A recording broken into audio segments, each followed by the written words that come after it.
The Oak Inside the Acorn by Max Lucado and illustrated by George Angelini.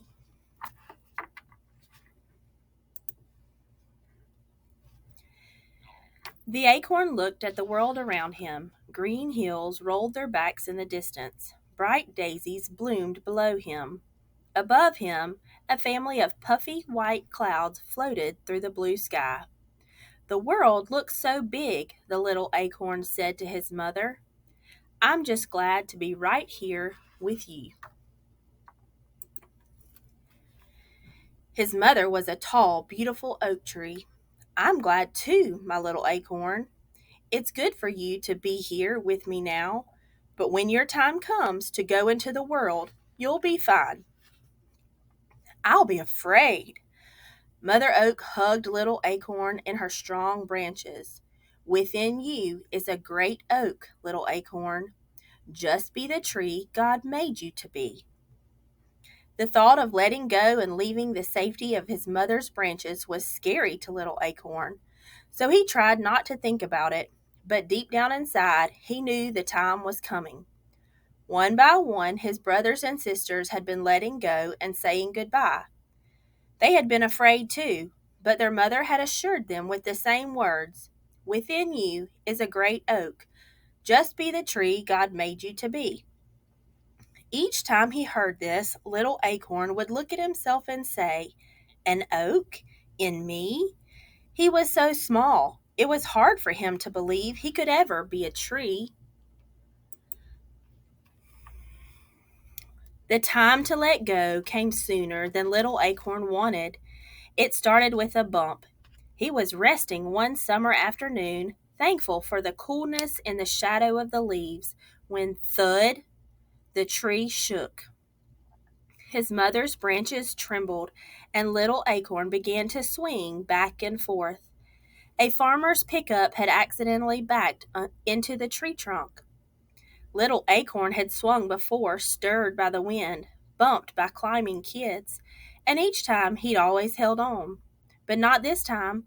He tried. He pressed his thin stem into the branch as hard as he could. It didn't work. He was a heavier acorn than he used to be, and his stem began to pull away from the branch. Uh-oh, Mom! It's okay, little acorn, Mother Oak assured him. You can't hang on forever. It's time. You've got to let go. Down he fell, flipping over and over, softly slipping through the leaves until he bounced on something hard. He had landed in the back of the pickup truck. The truck vibrated and began to drive away. It's okay, little acorn, his mom called out. Within you is a great oak. Just be the tree God made you to be. Little acorn barely heard the last few words. The truck was already moving down the road, going somewhere. He just didn't know where. As the truck bounced, so did the acorn. Ouch, he said. This is rough. It gets better, he heard a voice say, rolling over. Little Acorn looked up at a young tree. Who are you? He asked. I'm a new little orange tree on my way to be planted. What do orange trees do? Asked the acorn. By now, the road and the ride were smoother. We grow oranges. Oh, answered the acorn. He didn't know what an orange was and was just about to ask when the truck slowed to a stop. Wow, exclaimed the orange tree, who was tall enough to see out of the truck. What is it? Asked the acorn. Trees, orange trees everywhere. It's an orange grove. Okay, little orange tree, it's time for you to be planted, the farmer said as he lowered the truck tailgate and climbed into the back of the truck. The acorn rolled away just in time to avoid the farmer's big boot. The farmer took the tree and was gone for a long time. Little Acorn stared at the sky as it began to darken. He missed his mother oak and her strong branches. This would be his first night away from her. The tailgate banged and the farmer jumped in. A quick sweep, he said, and I'm headed home. Little Acorn had never seen a broom. He barely saw this one before it sent him high in the air, and he landed in soft dirt. I wondered what happened to you. It was Orange Tree. Little Acorn was happy to hear a familiar voice. Is this your new home? It sure is, Orange Tree said, and it looks like it's your home too. Little Acorn had one more question. Orange Tree, what do I do next? Orange Tree's voice was sleepy. Just settle in, little friend, and rest. God will make you grow. And so little Acorn did just that. He rested. That night, the next day, that week, the next month, there in the soft soil surrounded by orange trees, he sank deeper and deeper into the ground and slumbered. He slept a long, long time. When little Acorn awoke, he didn't know where he was. He stretched upward, and when he did, he kept stretching higher and higher until he popped out of the dark dirt into the sunlight. Well, look who's awake, announced Orange Tree. Little Acorn looked around and then up. Hello, Orange Tree. Have I been sleeping long? Long enough to become a small tree. Little Acorn looked down at himself and said, I've changed. This round shell now has a slender trunk. You are growing up, Orange Tree said. Now you are a little oak. Little Oak straightened himself and remembered his mother's words. Within you is a great oak. Maybe she was right, he thought, and he stood a little bit taller. But even at his tallest, he was much smaller than the big orange trees. Their bushy branches grew greener and greener. Then one day, Orange Tree called out to his friend, Little Oak, look, my first orange. The big orange trees spoke up. He'll have many more, they said. So will I, announced Little Oak. The trees in the grove laughed. They didn't mean to hurt Little Oak's feelings, but they did. You'll never have oranges, they said, chuckling. Little Oak straightened his branches and pushed as hard as he could, but no oranges popped out. Not that day, nor the next, nor the next. When the farmer came to collect the fruit, Little Oak was worried. He had none to give. Well, hello, Little Oak, the farmer greeted. How did you get here? The farmer walked away, and when he returned, he carried a big shovel. I know just the place for you. He lifted the new little oak tree out of the ground. Bye-bye, my friend, said Orange Tree. The farmer didn't take Little Oak too far away. He carried him out of the grove to his big white house. The farmer chose a spot in the backyard, overlooking the orange grove. Let's see how you do here, he said. Then he dug a deep hole and set Little Oak inside it. He placed dirt around the little oak and pressed it tightly around the tree's roots. Little Oak liked his new home. For the first time, he stood taller than almost everything around him. Little Oak was stretching his roots into the dirt when he heard, Hi, I'm Pink Petunia. Who are you? Little Oak looked at all the bright flowers near the house. He started to answer, but Pink Petunia didn't give him time. Rosie is next to the house. Hi there, chirped Rosie. Daisy is here too. That's me, said a white and yellow flower. Hello, little tree. Pink Petunia continued. We are soft and smell sweet. What about you? Little Oak didn't know how to answer. He knew he had no oranges. Do you grow flowers? Pink Petunia asked. Little Oak never remembered seeing flowers like roses or petunias on his mother. But still, maybe oaks did grow flowers. Maybe I could. Maybe that's what I'm made to do, he answered. So he tried. As hard as he could, Little Oak tried to grow flowers like his friends could grow. As the sun grew hotter, they unfolded into a rainbow of pinks, reds, and yellows. Little Oak, however, just grew taller. As the days grew longer, his roots grew deeper. Every day he tried to grow colorful flowers, but he never could. Pink Petunia could, so could Rosie, so could Daisy, but not Little Oak.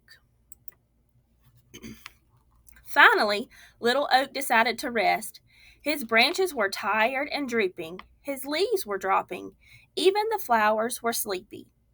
"We're going to rest now, little oak," the flowers told him, and they did.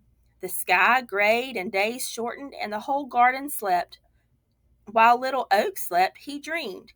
He dreamed of his days as a little acorn on his mother's branch. Deep in his sleep, he heard her soft voice.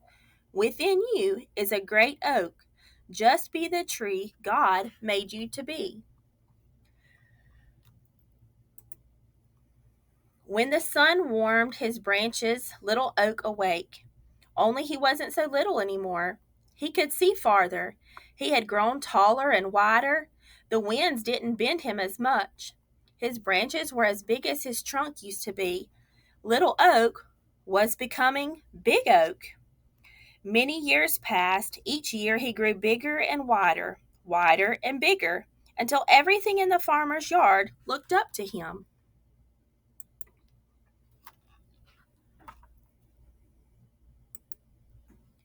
Now Orange Tree and the flowers called him Big Oak. He spread his big branches and looked around. Orange Tree was taller too, but not as tall as Big Oak. Big Oak was taller than all his friends. They were wide, but not as wide as Big Oak. He was the tallest. He was the widest. But he still wondered what he was supposed to do. He couldn't grow oranges or flowers. He just grew bigger, and he didn't know why.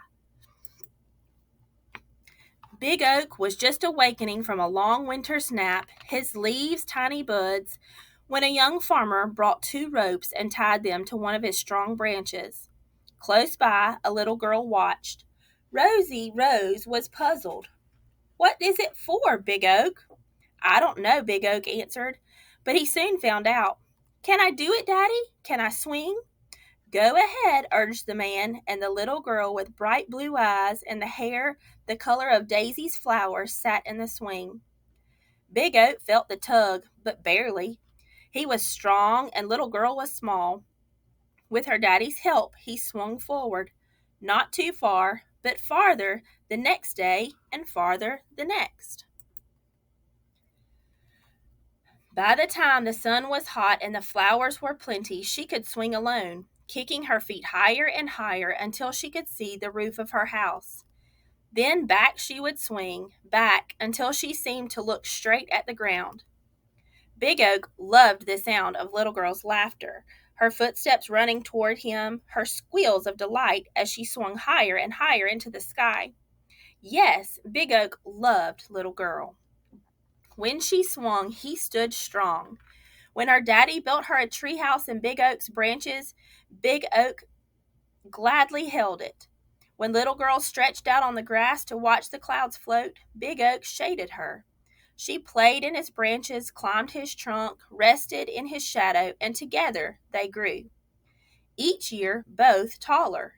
Each year, both stronger. When gray skies brought cold days, Big Oak slept, and the swing hung silent, and the playhouse stayed empty. When blue skies brought warm days, they laughed and played. Little girl talked, and he listened, and at last Big Oak knew he had become the tree God made him to be. One day, little girl came to Big Oak with a little boy. Though neither was too little, they sat on his branches and talked. Big Oak held them both, and when they carved their names on his trunk, he didn't mind. Little boy pushed the swing, little girl laughed, and Big Oak protected them from the sudden rain. In time, little girl didn't swing so much. When he climbed into the treehouse, she sat more and played less. Little girl was becoming Big Girl. Big Girl now stood as tall as Big Oak's lowest branch. One day, Rosie Rose said to Big Oak, "She's growing up, Big Oak. She'll soon leave." Big Oak didn't answer, but he understood. Big Girl spent many blue sky days sitting on the ground, leaning back against Big Oak's trunk and watching the clouds drift. Big Oak knew Big Girl had a big question on her mind because she said things like, "I don't know what I'm supposed to be, and it's hard to let go. And how can I know who I am?" Big Oak wanted to talk to Big Girl. He knew just what to say. He would say, "Within you is a great girl. Just be the person God made you to be." "Orange trees grow oranges," he would say. "Flower plants grow flowers. And oaks grow tall enough for swings and strong enough for swinging and big enough to hold little girls until they become big girls." He wanted to, but he couldn't say the words. One day, Big Girl was so sad. The little girl who used to giggle in Big Oak's shade just sat, silent tears flowing down her cheeks. "It's hard to let go," she said. Big Oak was listening, and he had an idea. He looked down his branch at a little acorn. "I have a special job for you," Big Oak said. The next time the wind blew his branches, Big Oak let his branch shake more than the others. The little acorn popped loose and landed in Big Girl's lap. Big Girl picked it up and started to toss it away, but stopped. She held the little acorn in her hand and stared at it. She turned and looked up at the big oak. "Were you ever this small?" Answering her own question, she continued, "Of course you were. You grew into a great oak from a little acorn. All you did was become what God made you to be." She looked again at the acorn, then back at the tree. Her eyes brightened. "Do you suppose that's what God wants me to do?" Big Oak wanted to shout, "Yes!" but he didn't have to. Big Girl stood and announced, "Of course he does. Now it's time for me to let go and be the person God made me to be." Big Girl smiled, placed the acorn in her pocket, and began walking away. But after a few steps, she stopped and turned. She looked at the swing, the tree house. She looked at Big Oak. She walked over to him and placed a hand on his trunk. Without a word, she said, "Goodbye." And without a word, Big Oak said the same. From little acorns, mighty oaks grow. Just like a little acorn that grows to be a tree, you are growing every day and learning what you'll be.